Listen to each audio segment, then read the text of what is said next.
a lot of people get stuck. You know, it's like, okay, I know what to do, but somehow I still don't do it.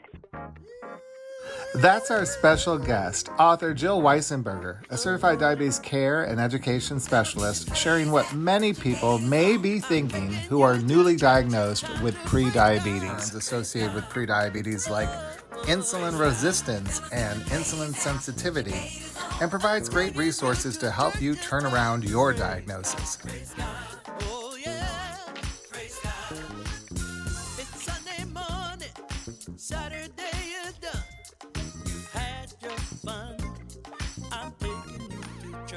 If you wanna be with me, you gotta get to know my God. It's time to take a stand to be a better man. Plus, our friend, vocalist Pat Lacy, shares her story of how she turned around a type 2 diagnosis, along with some of her great music from her new gospel album.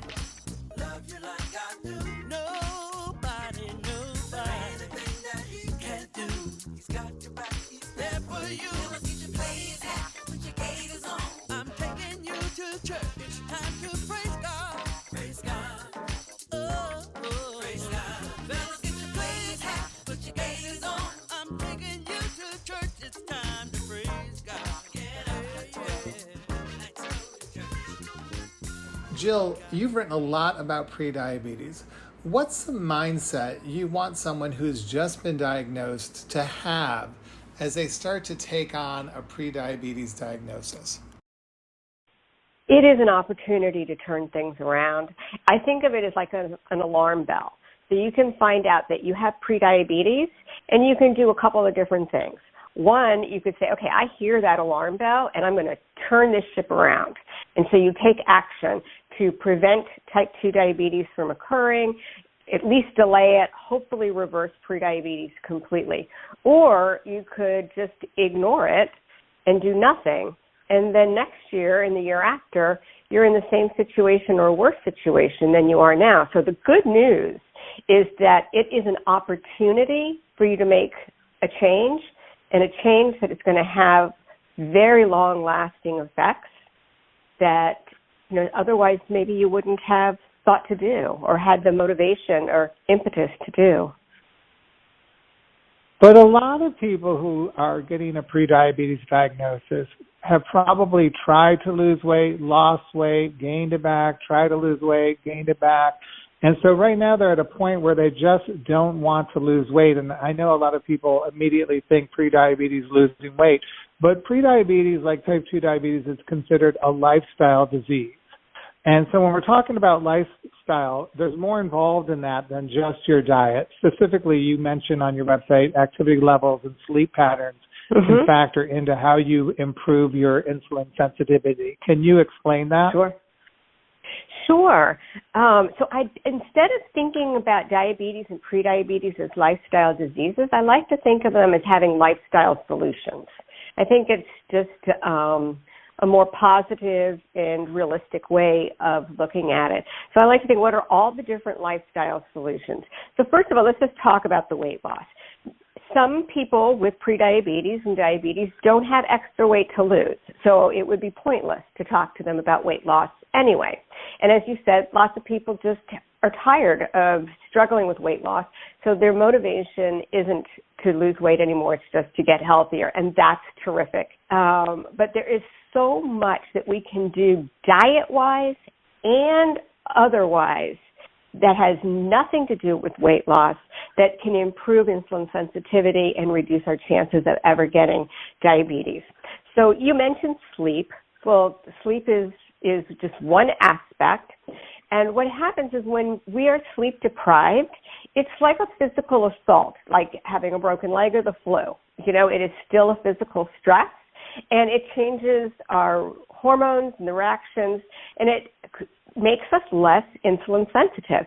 Even somebody who doesn't have insulin resistance, somebody who, you know, is just a healthy person with normal blood sugar control, we sleep deprive them for a day, and they already have less insulin sensitivity the next day. So we know that this is the problem, and it's largely related to cortisol and other hormones. And also, sleep deprivation makes people eat more high carb, high fat, snacky type foods. And that's not good for us either, prediabetes or not. That's not good for us. So plus, you know what, think about this, Max. If you're super tired, how motivated are you to make a salad or go for a walk? Probably not so motivated. So absolutely, that's one you just reach for the first thing. Yeah, you just reach for the first thing in front of you. Right, but it's also also like too tired. Right, and then the other part of this is, like you said, the lifestyle solution is about your activity level. A lot of people say, you know, but I'm already active, Jill. I walk, you know, around the neighborhood every night or something like that, or I go for a jog, or I play pickleball, excuse me. I play pickleball. People love to play that. But that, you know, so how does activity factor into it, and are we doing the right activities if we're trying to turn our prediabetes around? There are three aspects of physical activity that I think are really important to prediabetes and to type 2 diabetes, or diabetes in general, really. So let me just go through all three of them. So somebody's taking a walk after dinner and playing pickleball. I applaud that. Keep doing that, especially if you enjoy it. But let's first think about other types of cardiovascular exercise and what it can do for us. We have the walking, jogging, swimming, biking, that type of thing. Excuse me. So that's the cardiovascular, meaning that it's good for our heart and our blood vessels and our respiration. And we know that lowers insulin resistance. So it is important to do that on a regular basis. So keep walking, keep playing pickleball, whatever it is, keep doing that because it does lower insulin resistance. Another thing is every time you exercise your muscle, it takes up glucose regardless of insulin resistance. So typically, the cells of the body take up glucose because the hormone insulin is working properly. But during exercise, the muscles can take it up regardless of insulin. So that's another thing to keep on walking. So, for example, anybody who has high blood sugars after a meal, it's a great idea to take a 20 or so minute walk after a meal. And if you can do that after more than one meal a day, that's even better. So you have to be realistic and do what you can do.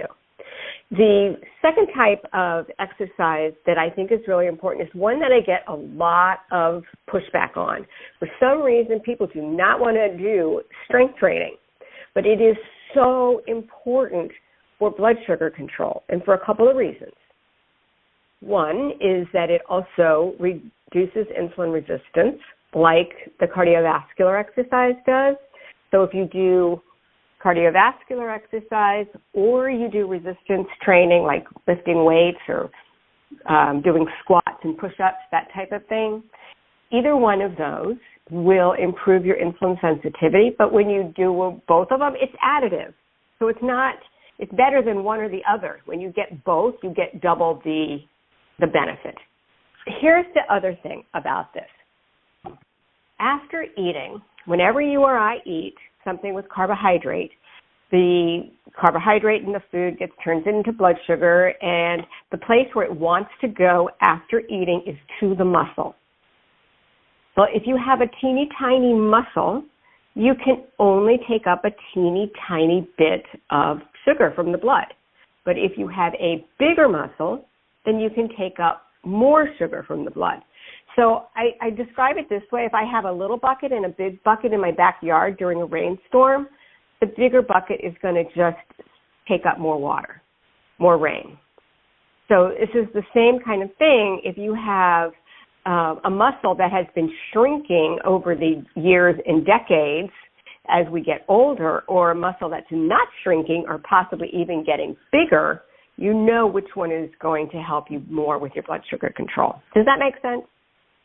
Yes, and I think we should say regarding strength training that, of course, like the pushback is no one wants to, quote unquote, bulk up or have Michelle Obama arms. A lot of people do, but some people don't want that. So there's also lower weights, that they could be using, probably getting the same effect. You're not advocating like somebody start bench pressing 200 pounds. You're telling people that No. on top of just doing that walk and things like no, but I mean, I think that's what people push back on is just this idea of like, oh my gosh, I have to start joining a gym and doing all these things when there's lots of other ways to incorporate strength training into your workout.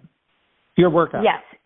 Yoga, some types of yoga will do it. Working with resistance bands will do that. And body weight, like squats and lunges and push-ups and sit-ups, those are all strength training. We want to do we want to exercise as many muscles as possible. And somebody once said to me, never miss a leg day. And that's because the legs are your largest muscle. So you don't want to miss a leg day because that's the one that will take up the most glucose. I just thought that was a good way to remember that. Never miss a leg day.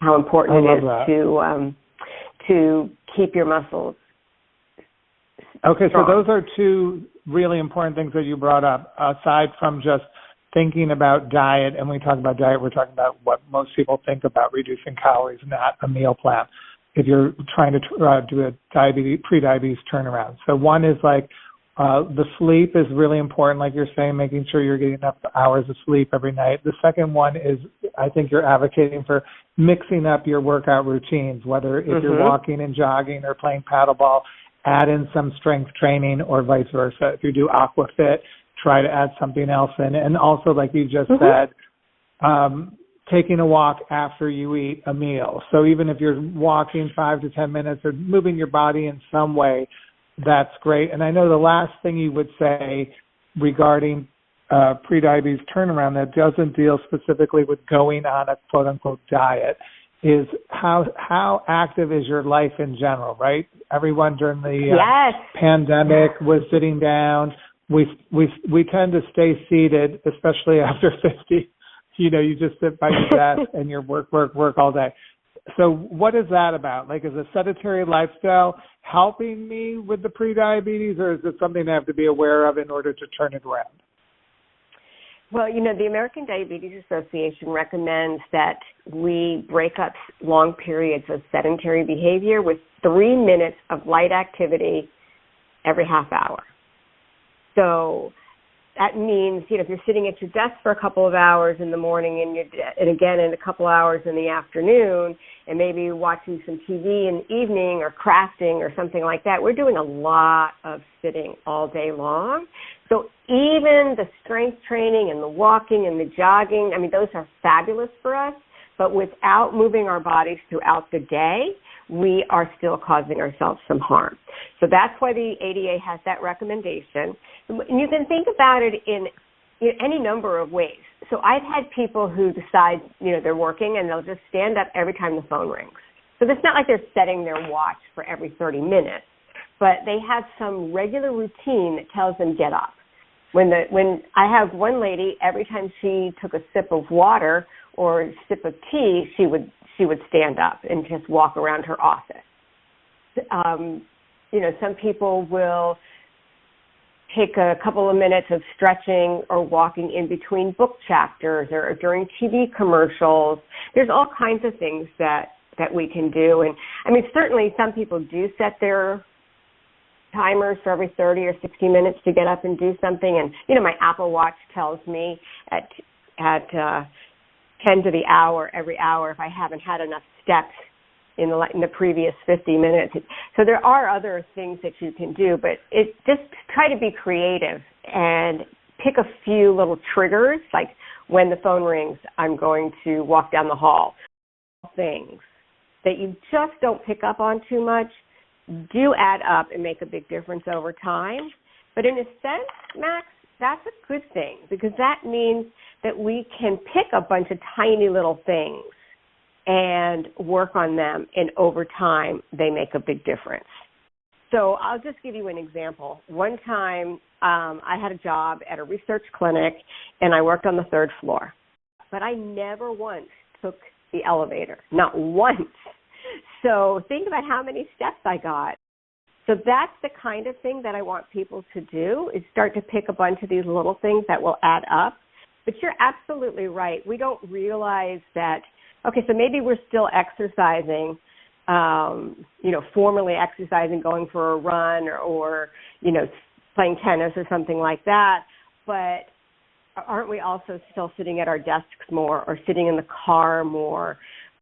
And yes, maybe we're still eating 3 wholesome meals and we don't eat a lot of desserts, but are we also still eating as many vegetables as we used to eat? And are we still getting fruits for snacks and things like that? So it takes a little bit of self-reflection. You kind of have to be aware of all the things that you're grabbing or adding that you might not even take into consideration, right? Because people get a lot of calories and fat and other things from what they're drinking, not just what they're eating. Absolutely. You are definitely right about that. When I think about, years ago, I didn't even live any place that had a Starbucks. Like, there were no coffee shops, not like we have now. And then when I see some of the things that they offer at Starbucks and other coffee houses, it's just like the calories of a meal sometimes in just a drink. Come on, y'all.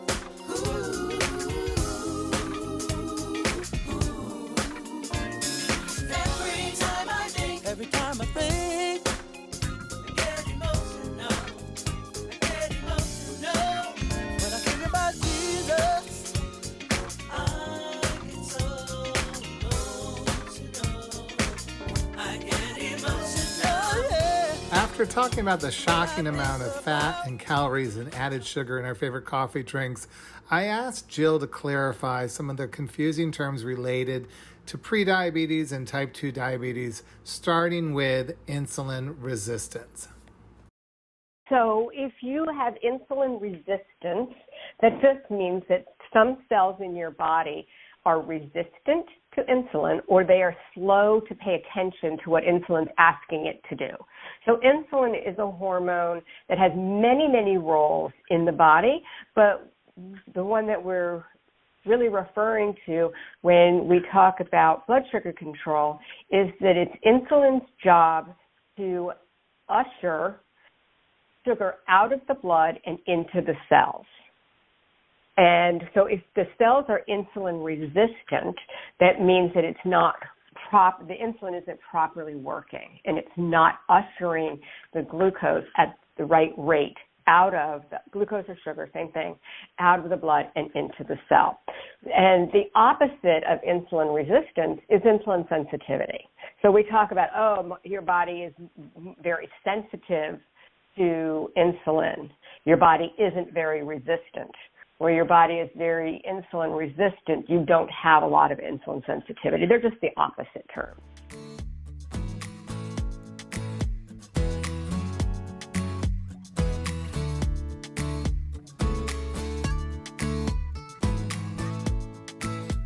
Now, getting back to small changes, because I love the idea, I do think prediabetes is an overwhelming diagnosis, and I think it helps to just know you can make some small changes that could actually help you turn it around. You've done some really interesting research with health studies about some of the surprising results we might find by making small changes, and one of them was this Finnish study, which revealed that small changes in our diet could really help us with a prediabetes turnaround by increasing our fiber and decreasing saturated fats. Can you explain that? Sure. So there are several diabetes prevention studies that we have around the world. And the large one here in the U.S. is called the DPP, or Diabetes Prevention Program. And then in Finland, they have a similar one. And there's one in India and another one in China, and there are many actually. But what they have in common is that they have tweaked diet and or exercise, but sometimes the diet tweaks have been a little different. So I think the point that I want to make is that wholesome eating, regardless of whether you're following this diet or that diet, has a benefit. And I think we know what wholesome means. Eating a lot of fruits and vegetables and whole foods and, the kind of thing that you just know you're supposed to be eating. So in the Finnish study, they had a decrease of saturated fat, I believe, in the U.S. study, originally it was total fat and calories. Some of them are lower sugar, lower alcohol, higher vegetables, higher fiber, lower saturated fat. They're all different little changes that people have made in these studies. But the upshot is that just eating wholesome food seems to make a big difference. And this is true even without weight loss. So in the Indian diabetes prevention program, the people who were in the study didn't have high rates of obesity and overweight like in the U.S. study, but and they didn't have weight loss, yet they still had a lot of reversal of prediabetes. So they improved their diet and they improved their exercise, and without weight loss, they still reversed prediabetes. So the underlying point again here is just that making lifestyle changes makes a difference.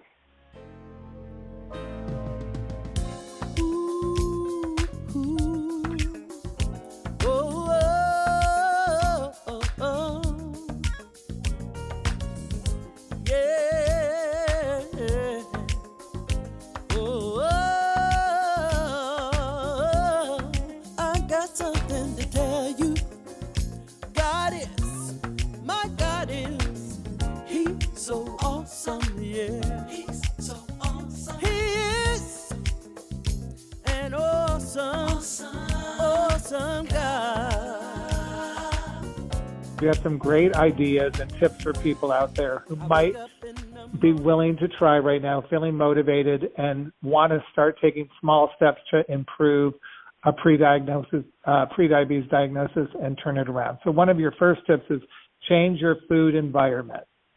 What are you talking about? Yes, for sure. Okay, so just think about that.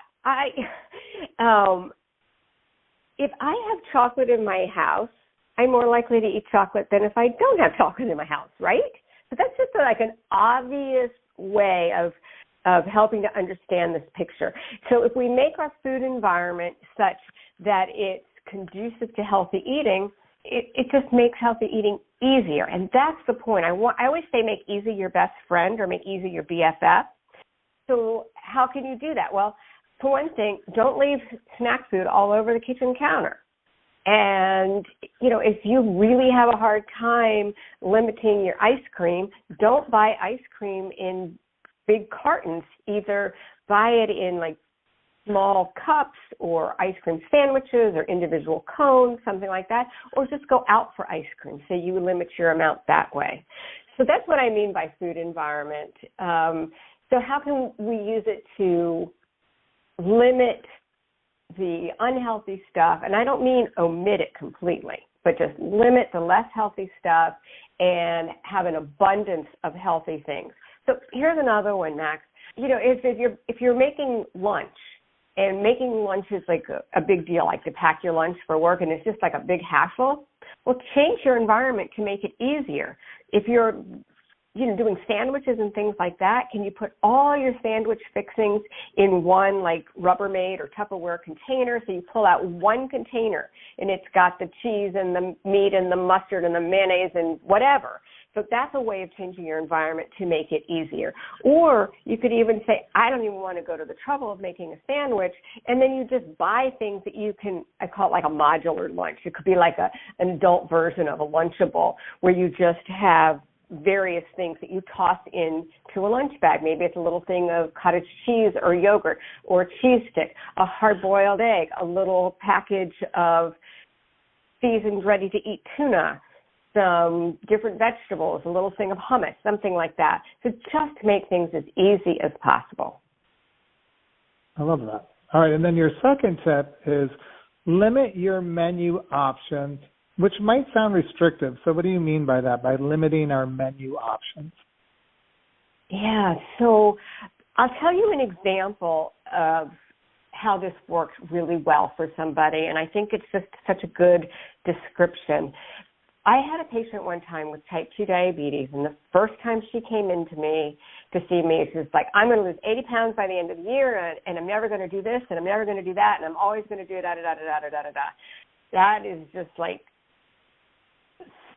so extreme, all the things that she had planned, that I worried for her right away, particularly because she told me that every single night on her way home, and I don't mean most nights, I mean every night on her way home from work, she would stop at one of 3 or 4 or 5 fast food restaurants and pick up dinner.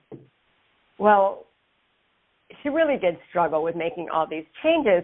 So what we ended up doing for her is I just took an 8.5 by 11 sheet of paper and folded it into 4. So I have like 4 little squares. You know what I'm talking about. I folded it into quarters, half and then half again. And then we wrote the names of 4 fast food restaurants that she would go to. And we looked up all the different online, all the different options that she could get at these restaurants, and we made it her personalized menu. So this way it limited her choices. Instead of driving to McDonald's or KFC or Taco Bell or wherever it was and looking at the entire menu board, she pulled out her one sheet of paper and saw that she had these 3 or 4 choices. So they were the more wholesome choices available there. And by limiting her choices, she was able to lose weight and control her blood sugar better and her blood pressure because she wasn't facing an entire menu of options. And I think that you eliminated the guesswork. You eliminated the guesswork. I'm sure she was thrilled. Most people would love. I mean, when you say it like that, I think people would really love that. Just knowing what to get, what they can get, and just having that guidance through the chaos is, I think, super helpful. And then your third tip, which kind of goes back to the first step, is make it convenient. Right. Explain that one. Okay, so here's another story. Several years ago, a food company sent me packaged pasta. It was 90-second or 60-second microwavable pasta. And I thought, okay, well, this is cool. And I put it in the pantry and never used it because why would I? It isn't something that I would use. And then probably had it in my pantry for months. And then we renovated our kitchen. So I needed really easy things. So I took that out and I took out the microwavable rice and quinoa and lentils and barley and all these things that I had in there that I had never used. These are the most convenient things in the world. And it's I use them all the time now, Max. So it just took the burden off of me having to cook a certain number of things every meal. That I like to think about having something already prepared every time I make dinner. So if I can have something that I just throw in the microwave for 90 seconds, or, that's just an example. But sometimes convenience to me is I'll just go downstairs during lunchtime, eat my lunch, and I might even start some dinner preparation then. So when I come downstairs again to make dinner, it's already there. But the idea that we have to make everything from scratch or that everything has to be perfect, perfect is the enemy of progress for sure. I agree. And, Marjorie Post was totally ahead of her game because she's the one who started Bird's Eye. And at the moment she started frozen food, apparently there weren't even freezers in most American homes. But she knew that women specifically at that time were doing predominantly all the cooking in the house, that women wanted a break. So by making frozen foods that you could just, at that time boil, today you could microwave like you're saying, you don't even have to cut it up. It's just ready to go. And there's plenty of steamed frozen vegetables, fresh fruit, things you could just grab out of your freezer any time of year, right? So, that's another way of making it convenient. If that's really an issue, is frozen food an option you would tell your patients about? Oh, for sure. Frozen food and canned food. And just walk through the grocery store, even in the produce section, and see what's already prepared for you. You have, salad greens that are already washed and ready to go. You can buy jicama cut up. You can buy berries washed and ready to eat. Onions already chopped. You can buy chopped onions in the freezer section. So it doesn't matter. There are healthy foods in all parts of the grocery store. So it doesn't matter where you get them, but eating an abundance of produce or any type of wholesome food, and you can make it easy on yourself. Like frozen fish fillets are one of the, it's just like a miracle, I think, because if you have them individually wrapped frozen fillets, then you just take out however many fillets you need. You get home, you're tired and cranky, you pull them out of the freezer, put them in a little pot of water, cold water, for 10 minutes while you change your clothes and check the mail and give the dog his treat, and then you come back and they're ready to cook. And it's amazing. Troubles of this world sometimes get you down. Trials and tribulations causing you to weep and moan. You throw your hands up and you look back at the world. Somehow you find the strength to carry on. Can I get a witness? Brothers and sisters, stop fussing and fighting. Why can't we all just get along? Yeah. Children are lost and all alone. Don't you know we gotta make this world a happy home? My best friend just called me on the phone, asking why we put up with this madness. It feels like God isn't listening, but you look through your pain and rise above your shame. God, oh yes, my Lord is worthy of my praise. Oh yes, God. Jill, tell us a little bit about the pre-diabetes turnaround course that you offer on your website. Sure. It's a course for people who have prediabetes. They could be just diagnosed with it or have had it for a while, but it's basically how to turn it around, what to eat, what types of exercise to do, how often to exercise.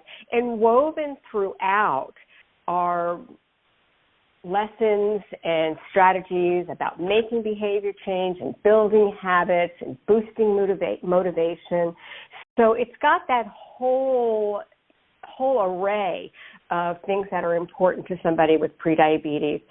Visit JillWeisenberger.com for more information about Jill's courses, books, and online classes.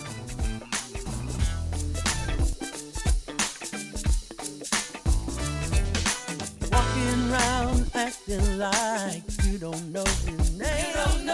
Living in confusion as the world goes insane. You may be pretty on the outside, what really matters is on the inside. Walking around telling lies, throwing shade in no disguise. The ugly of you, very unholy of you. Better go ask somebody.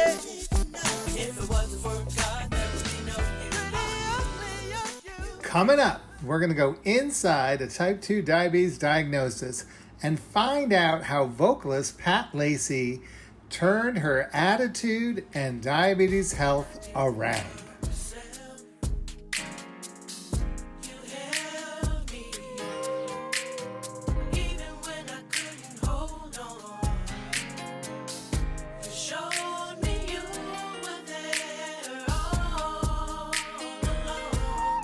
Always have you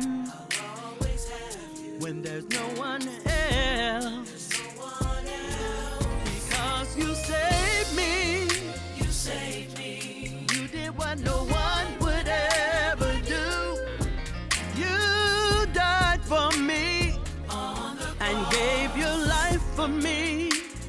I will forever be grateful for everything that you've done for me. So thankful.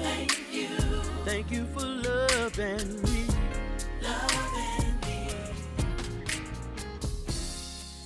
I was devastated because it's like, no, I can't believe I let this happen, because I know it's preventable. That's a reaction my next guest, my good friend vocalist Pat Lacy, had when she was diagnosed with type 2 diabetes after being diagnosed with prediabetes years before. Fellas, get your players hat, put your gators on. I'm taking you to church. It's time to praise God. Praise God.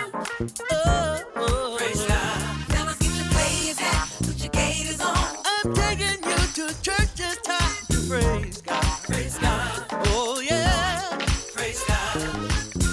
It's Sunday morning. Saturday is In this interview, Pat really shares a lot of what I think are some of the common thoughts and ideas anyone who's been diagnosed with either prediabetes or type 2 diabetes experiences in the wake of getting such a diagnosis. And I hope you stay tuned to listen to our full interview and hear exactly how Pat was able to not only turn around her health, but her mindset about looking at how she wants to manage her diabetes going forward. You gotta get to know my God. It's time to take a stand to be a better man. So I don't know. Let's start by looking at how you viewed diabetes as a child. Maybe it's because you knew someone who was living with diabetes or had experienced diabetes complications due to mismanagement that could have helped you form some kind of ideas around what a diagnosis of diabetes would look like. Was there anyone like that in your past? When I was a kid, we had a woman in our church who was our church mother, and I remember her losing her big toe because of diabetes. I'm like, I don't want that to happen to me. You know, I was saying that growing up as a kid, so I never want to be diabetic and never want to be diabetic. And even when I was diagnosed pre-diabetes, I said, well, doctor, you ain't got to worry. I'm going to be working out. That's not going to happen to me. But then, of course, life happened, and it happened to me. My first thoughts was I was in denial for about 6 months. And then my thing was, what do I eat? What can I eat? I'm already a pescatarian, so what of that did I need to get rid of to get rid of this diabetes diagnosis? So I kind of stepped up my game with working out and trying to eat healthy and leaving sweets alone and things like that. But then came along the pandemic, and I started cooking like crazy and just kind of lost all track of all of that. And then I was diagnosed December 11th of 21. So it took me a while to kind of figure out my eating habits at home and trying to do something healthy to kick off my morning instead of sitting down and having eggs, bacon, grits, cheese, and all of that stuff every morning. I was doing a lot of cooking for my mom, and I was sitting there eating with her. And I had to say, okay, I see what this disease is doing and has done to my mom all of these years, and I don't want to put my family through that. So I decided, get my act gear, get it together, get back on my spin bike, get back on my working out, walking, and really, really, really, for me, watching what I was eating. And so where did you start at, and where are you today? I started at 15. And I worked my way down. And A1C at 15? Mm-hmm. A1C was 15, and I've been able to work it down to 6.5 at my last checkup. Wow. And how have you made these habits stick? Like, let's talk about let's start with spinning. How did you make spinning stick? Spin biking? Yeah. Oh, just come home in the evening and you know, before I go to bed, and just if I didn't have workout clothes on, I'd throw some workout clothes on, throw the TV on, watch a movie, and spin for 60 minutes. What's the habit around monitoring what you eat that works for you? Yeah, I really wasn't measuring food. I used to do salads all the time years ago, and so I went back to doing my salads, sometimes with tuna on it, sometimes with salmon or shrimp on it, and not really measuring food. Mother's doctor told her once about ice cream, because before she was diagnosed, she was eating a pint of Haagen-Dazs ice cream 2 or 3 times a week, and me with her. And he told her just something that stuck with me. He said, you know, Miss Buckner, the first spoon is going to taste exactly like the last spoon in that pint, so you don't have to eat it all in one setting. And so I do that to myself. If I get a fancy, real extravagant, delectable dessert that's uber sweet. I can eat off the thing for 2 or 3 days, just take a bite or two after my meal. And then, okay, that's it. It's going to be there tomorrow. You'll have enough for 3 more desserts. You don't have to eat it all at one time. And so that's what I started doing with my food. Like I just got through with a salmon chef salad, and I saved some for later. So I try to make at least 2 meals out of every meal if I'm eating out or even cooking in. So I don't have to eat it all at once. So that's what helps me, and I think that's what has helped me to get my numbers down from 15 down to 6.9, because it took a minute. It went to 15, and then it was 9, and it hovered at 9 for months, and then it hovered at 8, and then 7 for months. And the last time I went in, I kind of felt it might have gone back up from the 7, but to my surprise, it had gone down to 6.5. So I'm on the right track. And what would you say to someone else right now who's listening who might be where you started at? Like, what would you say to help motivate or encourage them to kind of reach the goal you have? I wanted to live a longer life. I was only in my early 60s, and I wanted to be able to be around to see my great-grandchildren, because all my grandchildren are grown now, so no one started having greats yet, but I like to be around to hold them and play with them and talk to them and sing to them. We have to be proactive about our health as we are about life insurance and car insurance and homeowners insurance and things like that. You got to stay on top of these things to make sure that you're keeping it in check. I love it. And we know each other because we both worked for Luther Vandross. Did what happened with Luther's stroke impact you in any way around your health? Yeah, it definitely has stayed with me. I watched him go through his journey as well.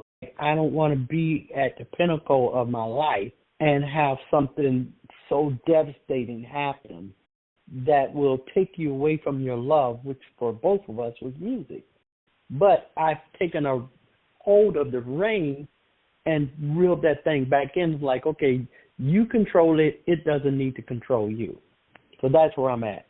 I'm controlling it. I'm not letting it control me.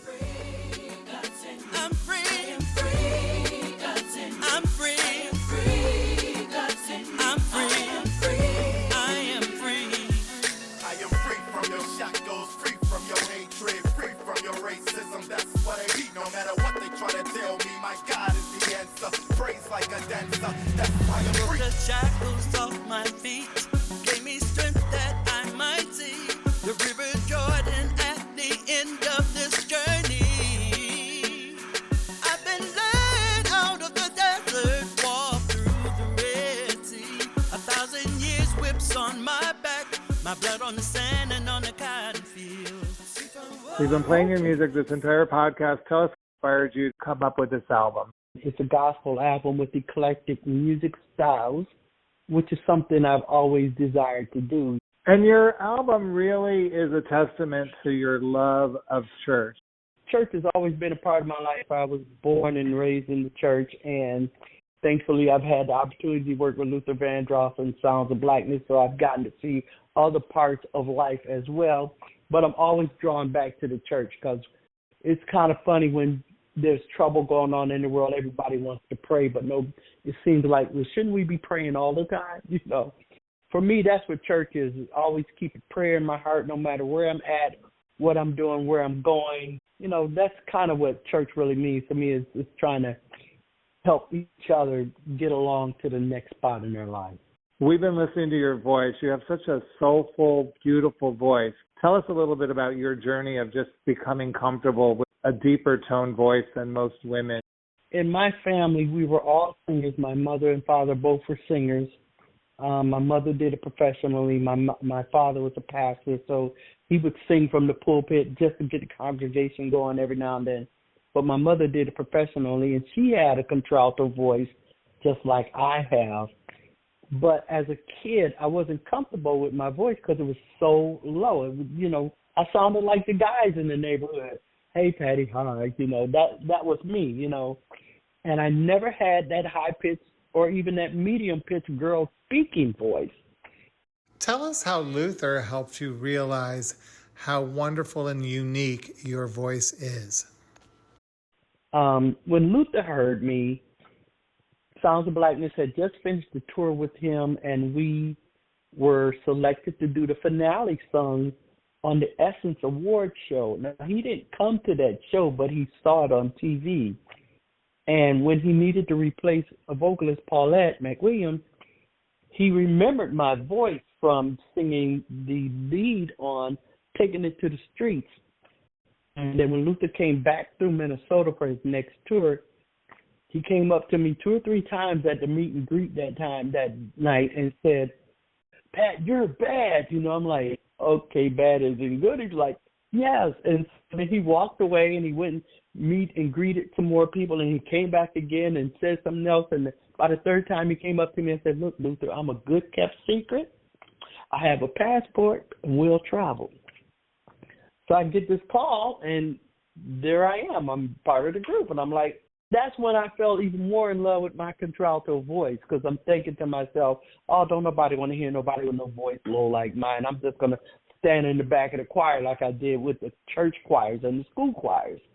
But then being hand selected by Luther Vandross really gave me the utmost appreciation for my contralto voice. Remember, every diva and every dude has an entourage, and I'm so glad to be part of yours. Let's stay happy and healthy together. I want to thank both of my guests, Jill Weisenberger and Pat Lacy, for joining us tonight, and a special thanks to Pat Lacy for lending us all the great music you heard tonight throughout this podcast. Thanks for listening.